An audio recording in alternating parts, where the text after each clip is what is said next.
Okay, let's take you live back to Minneapolis, where ICE and Border Patrol leaders are holding a press conference after the fatal shooting of a man by federal agents. Let's listen in.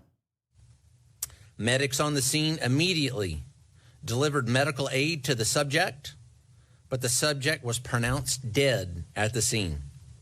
The suspect also had 2 loaded magazines and no accessible ID. This looks like a situation where an individual wanted to do maximum damage and massacre law enforcement. Then, about 200 rioters arrived at the scene and began to obstruct and assault law enforcement. Crowd control measures have been deployed for the safety of the public and law enforcement. This situation is evolving, and more information is forthcoming.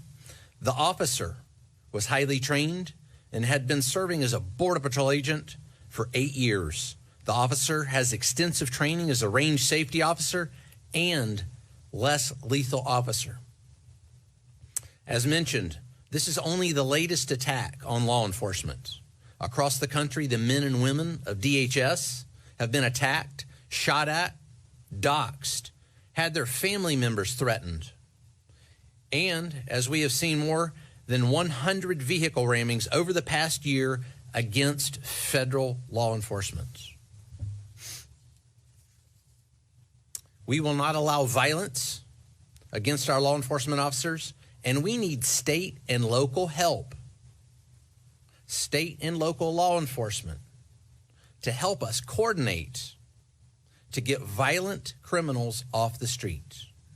Mayor Fry and Chief O'Hare just a few minutes ago did the opposite of that by omitting the fact that the suspect had a gun and magazines full of ammunition. In what looks like a situation, again, where an individual wanted to do maximum damage and massacre law enforcement.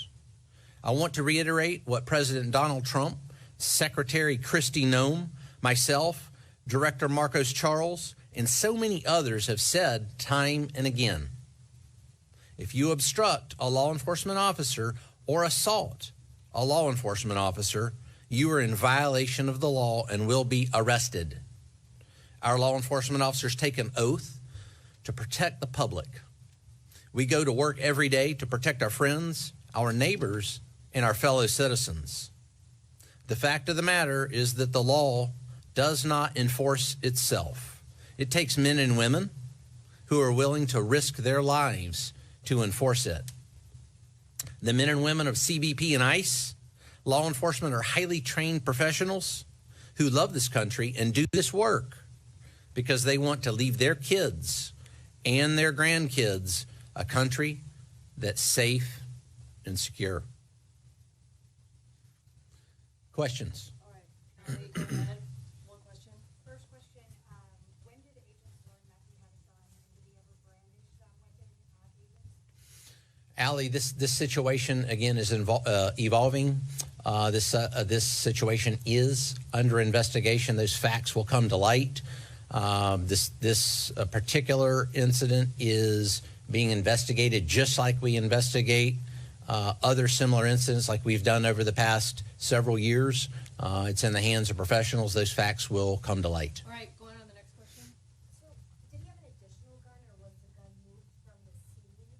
And I watched the video from start to finish of that when he was wearing the red jacket, and it doesn't seem like he pulled the weapon at any point. So, did the account come from the agents? Did they say that he pulled the gun before, during, after? When does the gun come out? Again, this situation's evolving.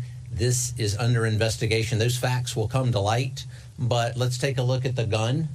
You can see the gun here on the screen there that individual possessed. It appears to be a semi-automatic, high-capacity type, possibly a Sig Sauer 9mm. All right, no more questions. Sorry, no more questions, sir.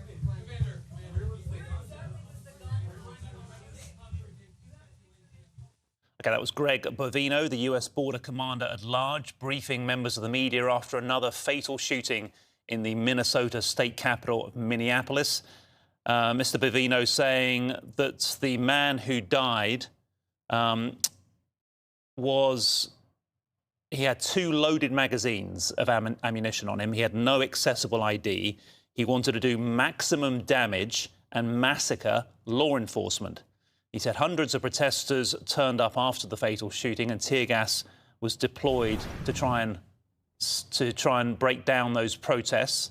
These are live images out of Minneapolis where there is still unrest on the streets as we speak. Greg Bovino saying the agent who shot the 37-year-old man was a highly trained Border Patrol officer who'd been operating for nearly 8 years. And he said it goes into the wider context of Department of Homeland Security officials being attacked and shot at across the country, have vehicles aimed at them. He said they need to do their job and they need help from local officials to do it. And he's accused the Minneapolis Mayor Jacob Frey of doing the exact opposite.